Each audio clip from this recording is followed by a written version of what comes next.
महादेव के जो स्वरूप हैं, उन स्वरूपों में विशेष रूप से पंचमुख स्वरूप है।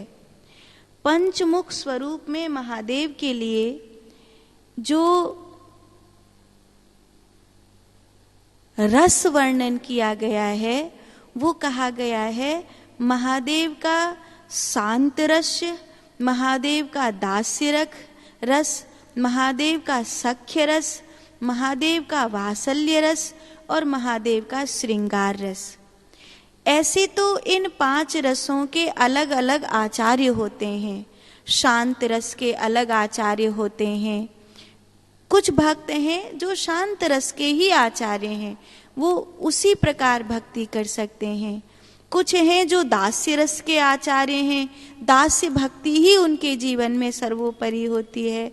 कुछ ऐसे हैं जो सख्य रस के आचार्य हैं, जो भगवान के साथ सखा की तरह ही व्यवहार करते हैं, मित्रवत व्यवहार करते हैं, और उसी तरह ही आपका लीला का, आपका जो भगवान के प्रति जुड़ाव होता है वो उसी तरह होता है। कुछ ऐसे भक्त हैं जो वात्सल्य रस से भगवान को भजते हैं। वात्सल्य रस जो है वो बहुत अलौकिक है, इतना अलौकिक है वात्सल्य रस कि जैसे मैया यशोदा और बहुत सारे भक्त हैं जो भगवान को वात्सल्य रस से ही भजते हैं।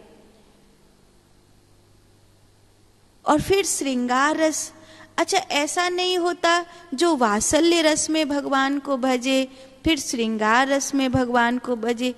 अब एक भाव के एक ही आचार्य होते हैं। 5 भाव के एक ही आचार्य केवल महादेव हैं।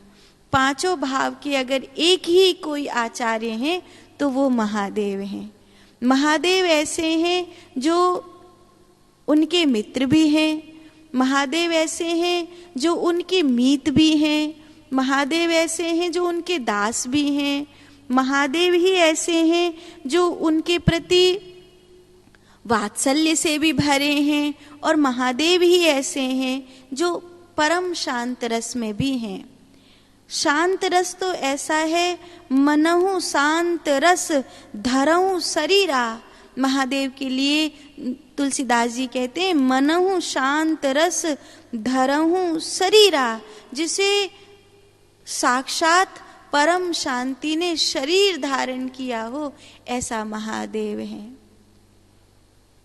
लागी समाधि अखंड अपारा, माने अगर वो शांत रस में बैठ जाएं तो इतनी लंबी समाधि लगती है कि धरती पर तो युग के युग बदल जाते हैं।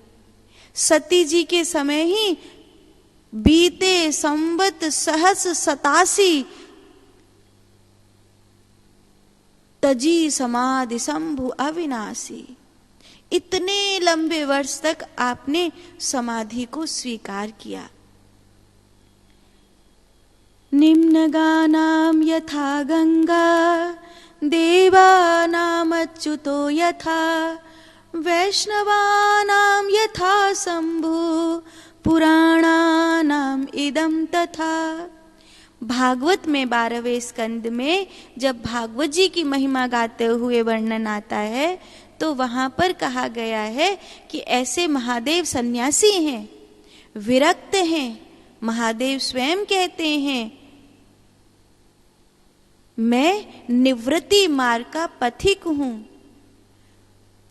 स्वदृष्टा काम वर्जिताः, मैं स्वदृष्टा हूं, अवधूत तनु ज्ञानी, मैं अवधूत हूं, मैं अपने ज्ञान में प्रतिष्ठित रहने वाला हूं।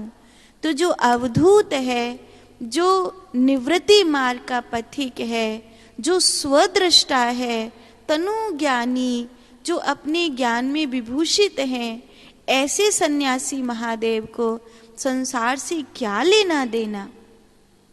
लेकिन ऐसे महादेव को भागवत में शुकाचार्य जी ने और भागवत में उनकी भागवत की महिमा गाते हुए उनकी विशेषता बताई है। निम्न गानाम यथा गंगा, जैसे जितने भी जल हैं उनमें गंगा जल की समानता नहीं। निम्न गानाम यथा गंगा देवानाम अच्युतो यथा, जितने भी देव हैं उनमें नारायण की समानता नहीं। जितने देव हैं उनमें नारायण जैसा कोई नहीं, जितने जल हैं उसमें गंगा जल जैसा कोई नहीं। ऐसे ही जितने वैष्णव हैं, माने जितने भी हरि भक्त हैं, उनमें महादेव जैसा कोई नहीं। वैष्णवानाम यथा शंभु,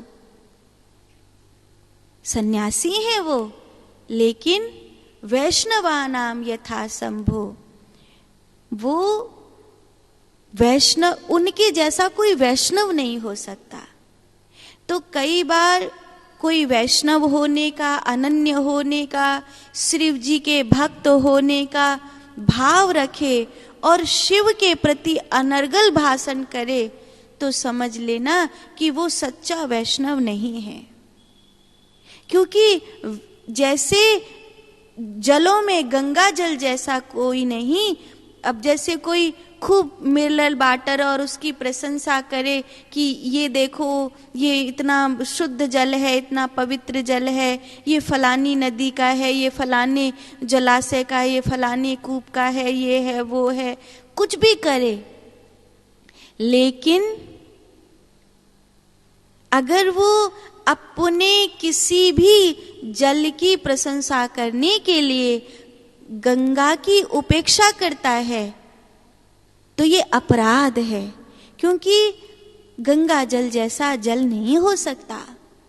पूरे ब्रह्मांड में, पूरे धरती पर गंगा जल जैसा जल नहीं हो सकता। और आपके जो पास जल है वो बहुत बड़ी योग्यताओं वाले हो सकते हैं, लेकिन गंगा के जैसा जल नहीं हो सकता। जैसे दुनिया में सब दूध दूध हैं और बहुत अच्छे अच्छे हो सकते हैं, लेकिन गऊ का दुग्ध मात्र दुग्ध नहीं है, अमृत है, स्वयं की माँ के समान है। ऐसे ही गंगा जल मात्र जल नहीं है, वो अमृत है, वो ब्रह्म रंध्र के जल के समान है। वो ब्रह्मा जी के कमंडलू से प्रकट हुआ ब्रह्म तत्व का अमृत है।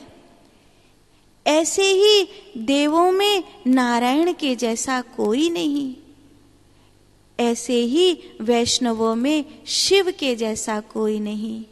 अगर कोई अपने वैष्णव भाव का दंभ रखने के लिए और शिव की निंदा करने लगे या शिव को नीचा बताने लगे, तो समझ लेना वो अभी ठीक से वैष्णव नहीं हुआ है और ठीक से सन्यासी भी नहीं हुआ है।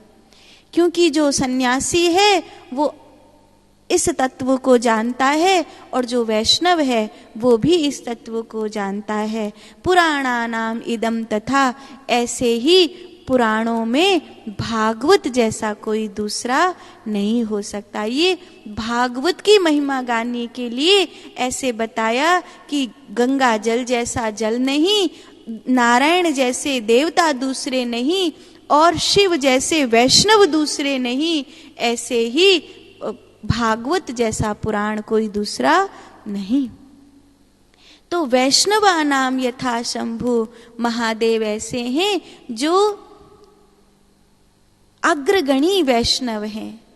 क्योंकि और जो वैष्णव हैं, कोई श्रृंगार रस के आचार्य हैं तो भगवान की महारास लीला को ही गाते हैं, कोई वात्सल्य रस के आचार्य हैं तो भगवान की बाल लीलाओं को ही गाते हैं, कोई दास्य रस के आचार्य हैं तो केवल भावपूर्ण अपनी दीनता के ही पद गाते हैं, तो कोई सख्य रस के आचार्य हैं तो भगवान की गोप ग्वालों के संग होने वाली अठखेलियों और उन लीलाओं को और उन भावों को गाते हैं। तो कोई शांत रस के आचार्य हैं तो वो ज्ञानवर्धक भगवान की जो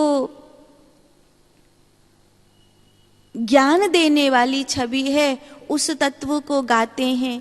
ऐसे 5 रसों के 5 अलग अलग भाव हैं और अलग अलग आचार्य हैं। पर वैष्णवा नाम यथा शंभु भगवान के सभी स्वरूपों को धारण करने वाले और उनके तत्व को गाने वाले महादेव हैं।